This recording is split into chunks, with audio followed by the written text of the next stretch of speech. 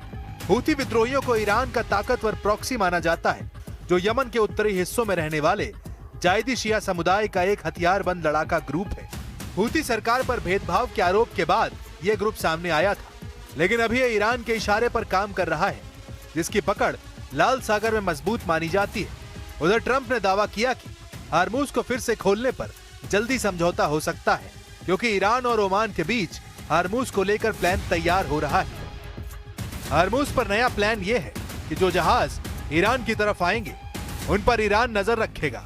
जो जहाज बाहर जाएंगे वो ओमान के रास्ते से निकलेंगे। इन जहाजों को ओमान क्लियरेंस देगा, लेकिन इसकी जानकारी पहले ईरान को भी होगी। अगर ईरान को जरूरत लगी तो वो जहाजों की जांच भी कर सकेगा।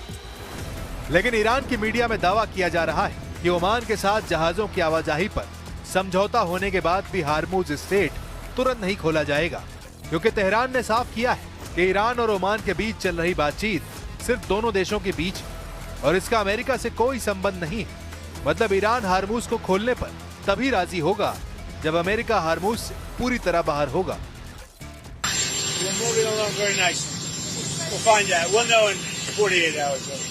They had a very good day. The negotiations were good. The stock market was up tremendously over the last 3-4 days. We set new records today in the stock market. Yesterday, today. I think it's like 78 times now during a very short period of time. So a lot of good things are happening.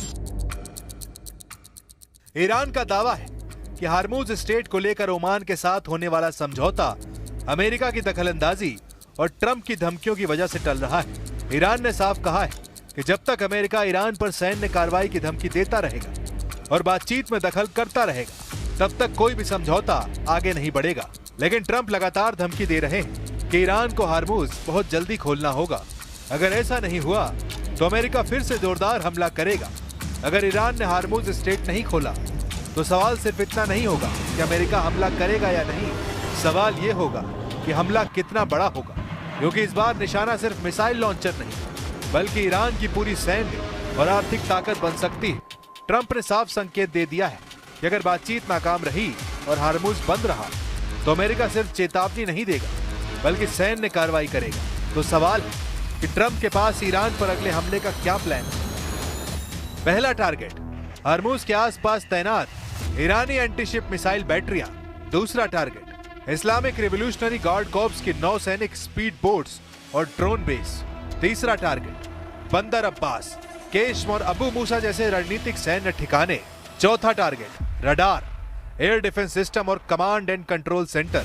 पांचवा target समुद्र में बिछाई गई बारूदी सुरंगों को अमेरिकी नौसेना और सहयोगी देशों के जहाज मिलकर साफ करेंगे।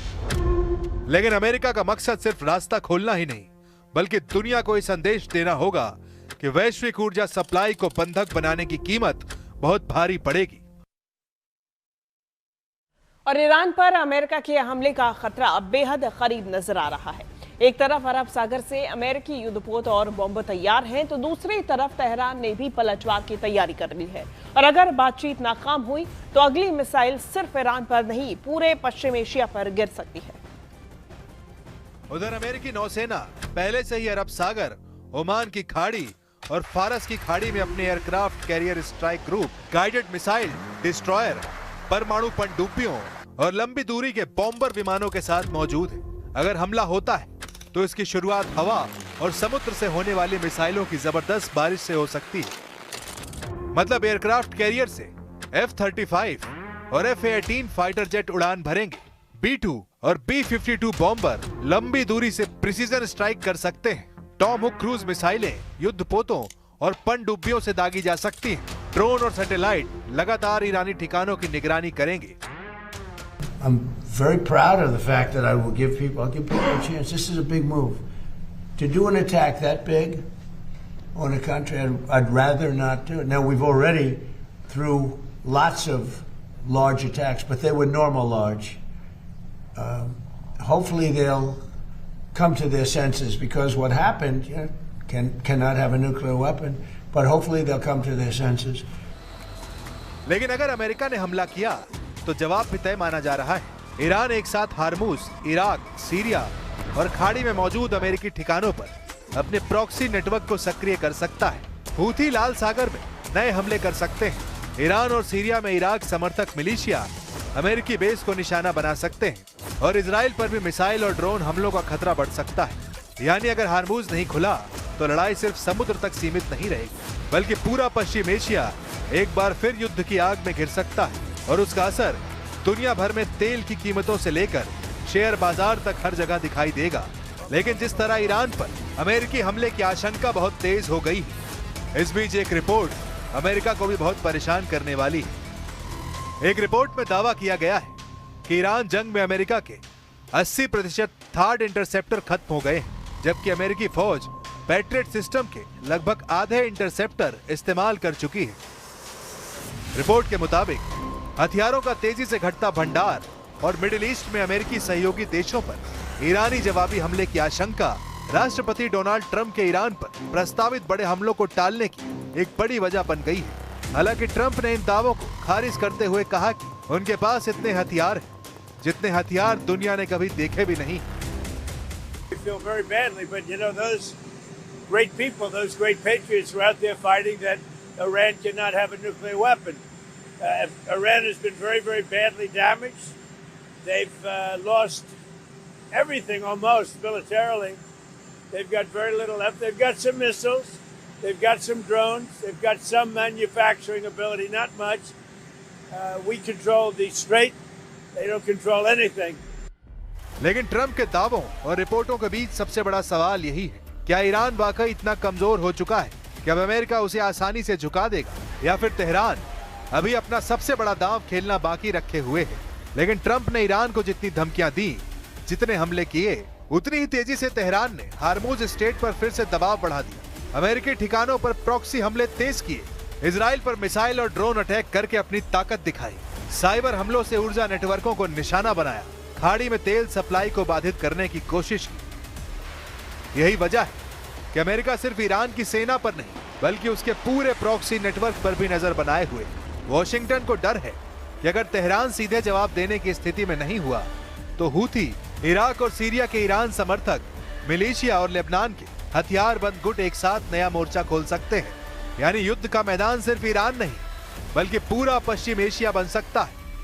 लेकिन अमेरिका की टेंशन हार्मूज में IRGC के साथ लाल सागर में हूथियों ने भी बढ़ा दी है। खाड़ी में तेहरान अमेरिकी ठिकानों को तबीयत से निशाना बना रहे हैं। उधर खाड़ी के देशों में भी हाई अलर्ट है। सऊदी अरब, UAE, कतर, बहरीन और कुवैत अपनी ऊर्जा परियोजनाओं और बंदरगाहों की सुरक्षा बढ़ा रहे हैं। तेल कंपनियों ने भी अपने जहाजों के रूट बदलने शुरू कर दिए हैं, क्योंकि अगर हार्मूज और लाल सागर दोनों पर खतरा बढ़ा तो दुनिया की ऊर्जा आपूर्ति पर एक साथ दोहरी चोट पड़ सकती है। और यही वजह है कि इस वक्त पूरी दुनिया की नजर सिर्फ तेहरान या वॉशिंगटन पर नहीं, बल्कि अगले 48 घंटे पर टिकी हुई है। अगर बातचीत सफल हुई तो हार्मूज खुल सकता है और तनाव कम हो सकता है, लेकिन अगर बातचीत टूट गई तो मिसाइलें फिर चलेंगी, युद्धपोत फिर आगे बढ़ेंगे और पश्चिम एशिया एक ऐसे संघर्ष में धकेला जा सकता है जिसकी कीमत सिर्फ ईरान और अमेरिका नहीं बल्कि पूरी दुनिया को चुकानी पड़ सकती है। तो सवाल सिर्फ इतना नहीं है कि अगला हमला कौन करेगा, सवाल ये है कि क्या आखिरी मौके की बातचीत युद्ध को रोक पाएगी या फिर हार्मूज स्ट्रेट से शुरू हुआ ये टकराव पूरे पश्चिम एशिया को एक और बड़े युद्ध की आग में झोंक देगा।